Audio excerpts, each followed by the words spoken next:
Hey guys, what's going on? It's Stef here. I hope you've been well. I know I have. And boy, do we have some business to cover before we hop into this week's episode. The first of which is right here on your screen. You see how I have a little bit of a different change of uniform from my typical black polo? Even though gray is not exactly my color, I really wanted to wear this shirt today to celebrate that I have moved on and I am now selling metal detecting gear exclusively through the Digger's Den.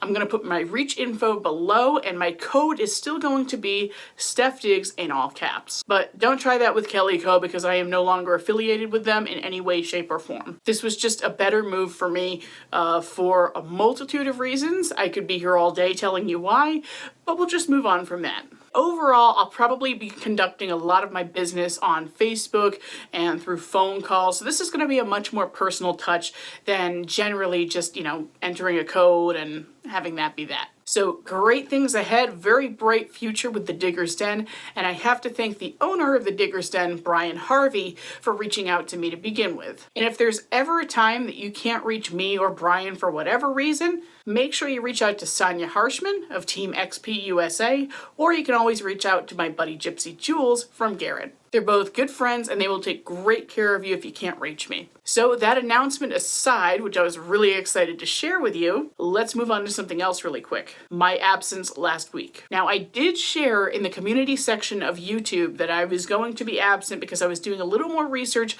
on a very special relic. And while I did get more research done, I'm still only like 80% sure that this is what I think it is. So I'll certainly need your help if you guys have any idea or if you've seen something like this and you're leaning one way over another, you're going to have to drop me a comment. I know you might not know exactly what I'm talking about yet, although if you looked at the cover of this video, you really should. So let's not waste any more time. Let's get into the video right now. Okay, I'm back out at the cornfield today. Richard is somewhere over there. I just saw a dot move. And then Matt is that little dot over there. Maybe you can see, maybe you can't. But anyway, I just got here. Got a late start today. They've been here since like 6:30, but they got like a 10 or 11 signal, pretty weak, 6 inches down. And I just pulled this up. Not too exciting, but it is really old. This is, if it wants to focus sometime today. There we go. This is part of a barrel tap, like a keg or barrel tap. And I don't know if it has a maker's mark on there or not. I don't think so. I think it's just schmooze. But it's a good sign. And what I haven't said about this place is I really think there may have been a tavern site. Like, oh, why is this not focusing? There we go. I'm so sorry. I don't know what's going on with the camera today. It's going to be fun. I think up in this area, I swear there must have been a tavern. I've been finding more coins than buttons out here. So it's a good indication of some commerce taking place. And I will take that. So Richard's coming up to show me something. He got here earlier, and this is a good definition of you snooze, you lose. Bring that over here.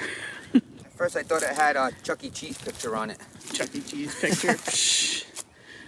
That is a half real. And he's saying you can't see a date on it, but next to me, you're kind of blind, so...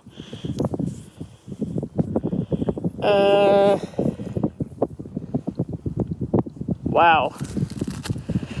I think we have to look at this closer because that almost looks like an eagle on the other side. Oh no, there's the shield. Okay. So flips like this. And the date should be right there. Yeah, I guess you're not going to get a date off of it. I can't even tell if it's Carlos the 3rd or 4th, but I can see that it's Carlos. Hopefully I can, yeah, hopefully I can get a, that's pretty. Even though it's beat up, it's pretty. Here you go. You're on camera. Yeah, I know. I'm just going to get 2 more things out. I just got this. That was my last one. I don't know what an age would be for something like nice.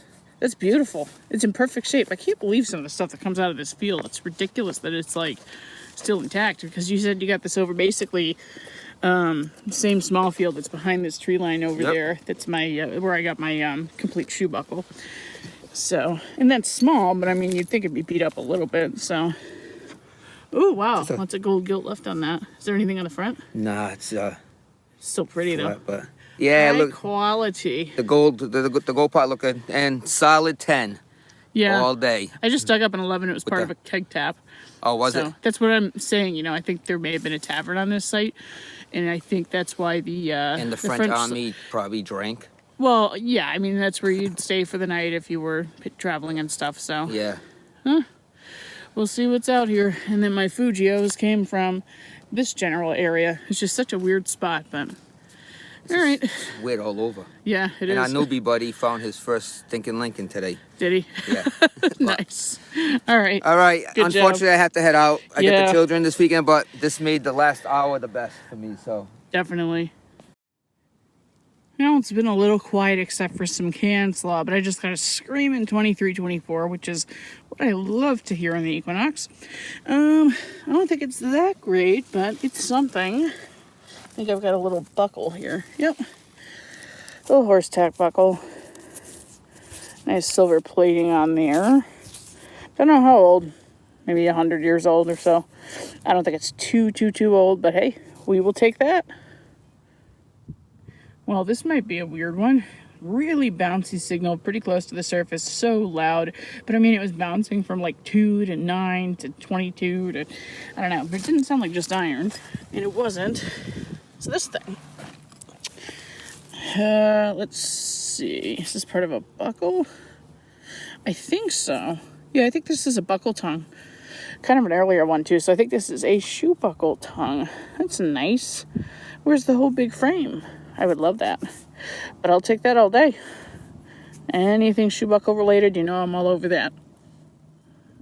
Well, I probably should have left this in situ for you, but before I show you what I just found, always look down when you're in cornfields, especially after a good rain.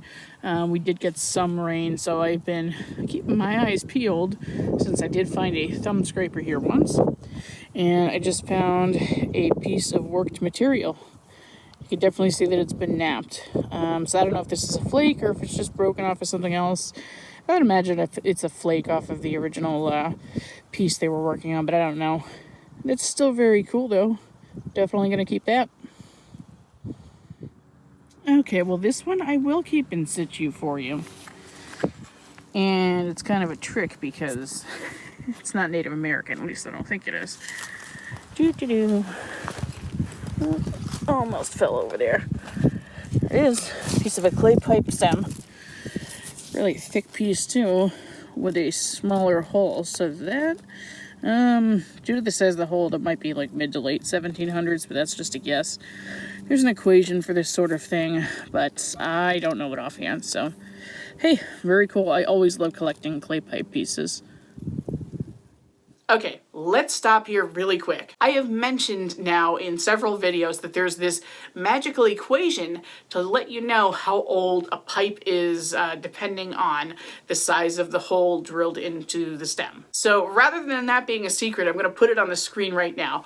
But first, I want to let you know that this information was taken from Bill Dancy's Discovering Virginia's Colonial Artifacts. This is a book you have got to have in your collection. If you don't have it, you are really missing out. This is one of those books that I would grab first out of my library in the event of a fire. It is that important that you have this if you're hunting for 17th and 18th century relics. I have put a link in the description below where you can buy Bill's book. I just put an Amazon link in there for now, but you can probably Google that as well, and I'm sure it's sold other places. So let's check out that equation.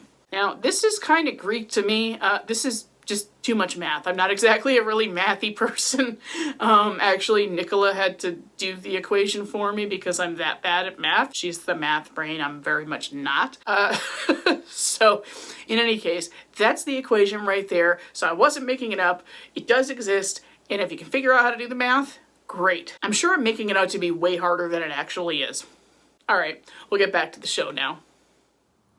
Okay, well, I think I have something pretty cool. So I'm right at the end of my line. I'm going perpendicularly again today. And I got a 16, 17 kind of double tappy, really loud signal. I thought it was going to be some can slaw, but it's not.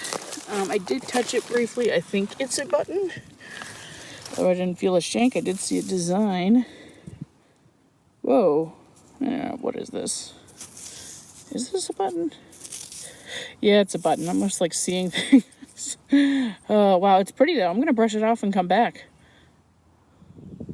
Okay, I brushed it off and it's beautiful. It's got like a floral design to it, kind of with dimples around the edge. Looked for a back mark and I'm not seeing one, so it's probably Colonial. That should clean up beautifully. I really, really like that. Awesome. Okay, I got a really solid 18-19 target, very, very loud. It's only a few inches deep and I plucked it out. Have not looked at it yet, but I think it's a dandy button. It's the right size. For sure. Do we have something on it? Let's see. I don't know if we have a design or not. Let's see if we have a shank at least. We do have a shank. Taco dandy button. That happens out here a lot. You know, it's just, I mean, so many years of abuse from the plow and stuff. And I'm not going to try to unbend that because we know what happens when you do that in the field. So we're not going to do that. All right. Very cool. We'll move on. Okay, well, this guy came up a loud and proud 18-19, about 6 inches down, rolled it on out, and there we have it. I always have to dig musket balls when I'm out here, and that is fine with me. I like them. Looks like an animal chewed on it, maybe. I don't think it was fired, though. Very nice. All right, we'll move on. Okay, well, it's getting pretty slow out here today, so I've been a little bit bored, but finally tripped across a good signal. 13-14 double tapping, like it was pretty close to the surface, which it was. Just pulled it out of there. It was only an inch or two deep. I think I have a button. I think. Yep. Plain little brass button. Oh, it looks like there's still a little bit of gold gilt on the back. That's kind of cool. Don't usually find that a lot. And I don't think there's anything on the front. If there is, I'll come back. Otherwise, we will just keep going. So this is pretty cool. I thought it was junk. I was about to throw it in my pouch, but it's not. It's a 13-14 signal, not very deep. And I started wiping it out before I put it in my pouch and realized I have a bale seal, which is really cool. That might be a super old one, judging by all those little dots around there. I don't know. I barely know what I'm talking about when it comes to bale seals, but let me brush that off and I'll see if we can get something off of this. That's pretty cool. Well, I keep waiting for the wind to stop, but it looks like it's not going to happen. It looks like there might be an animal or something on this side. And the other, it just kind of looks like with little dots around it. I don't really know. But still a very cool find. I like finding those, and I don't find them very often. Okay, it's getting pretty late in the day. I don't know if this is going to be my last target or not, but if it is, it is. Ring a solid 20 signal, sounding huge, a few inches in the ground.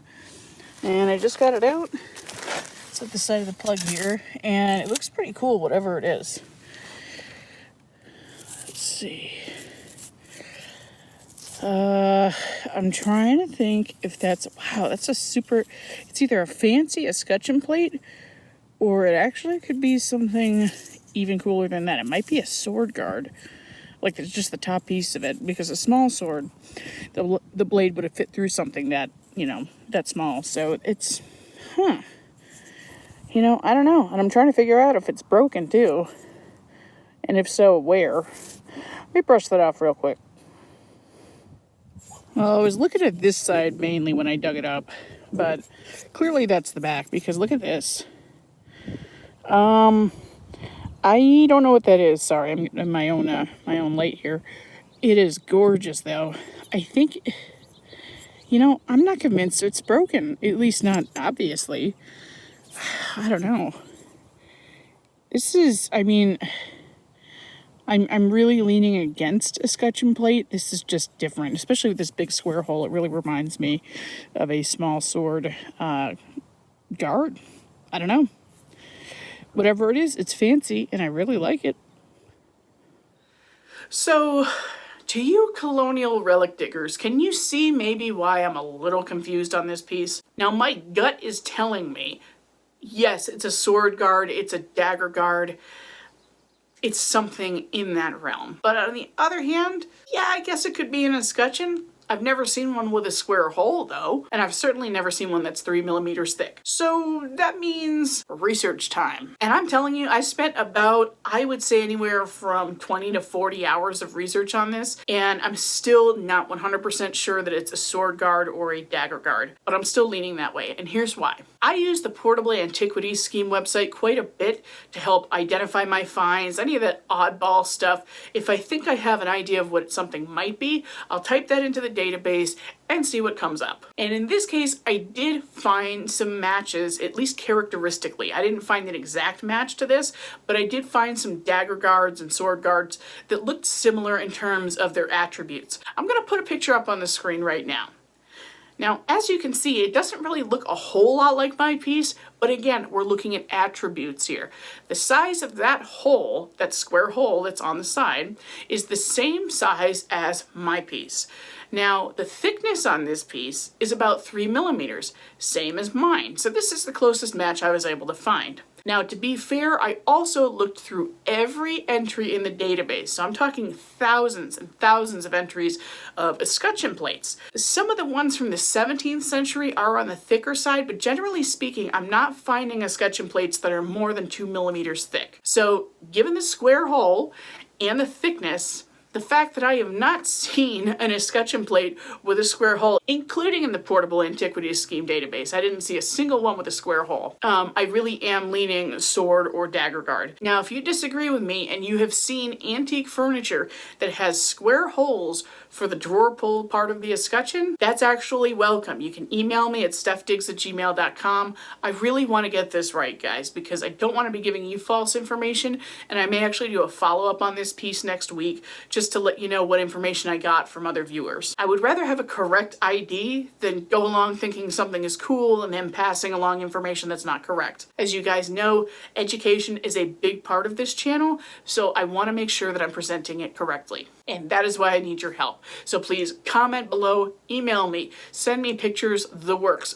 Bomb my inbox, that is fine. And with that, it's actually time to call it a day. That was the end of the hunt. That was the last signal that I dug. It was starting to get a little dark out, so I left the field. So before we hop into the wrap-up, as an ever-present reminder, if you have not already done so, please go ahead and hit the subscribe button and the notification bell so that you don't miss a single upload in the future if you liked this video. All right, on to the wrap-up.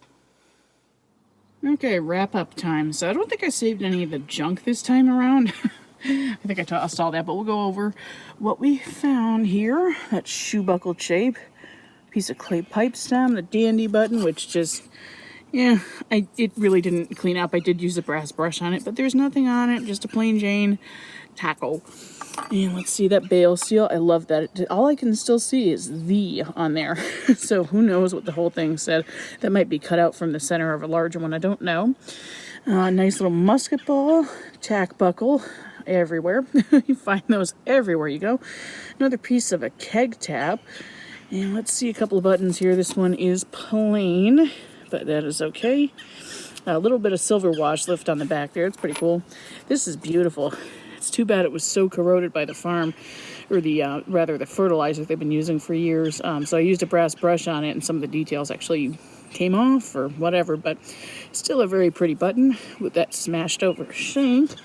And of course, the star of the show here is the Who's What's It, which I really do think is part of a sword. Like I was saying, it's probably more like a dagger. I'm thinking dagger.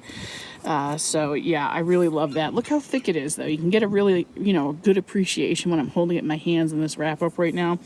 But yeah, so we're going with dagger guard for now, unless you guys tell me something different.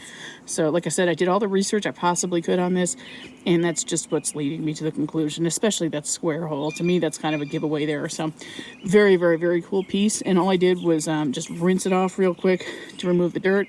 Took a toothbrush to it, just a soft toothbrush, and it's really cool. It actually made the details really pop on there. So I really like that piece, and I have to say, overall, good hunt. And also, just wanted to show you some of this stuff while we have kind of like nice overcast lighting over here.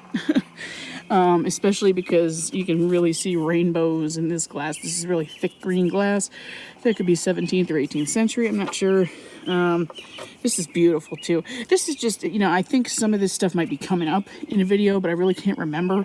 And I've just, you know, I haven't really filmed too many surface finds unless it's like a clay pipe stem or something. This that I thought was napped flint, I'm pretty sure that's actually just a piece of porcelain or something like that that's seen better days, but I'm not sure.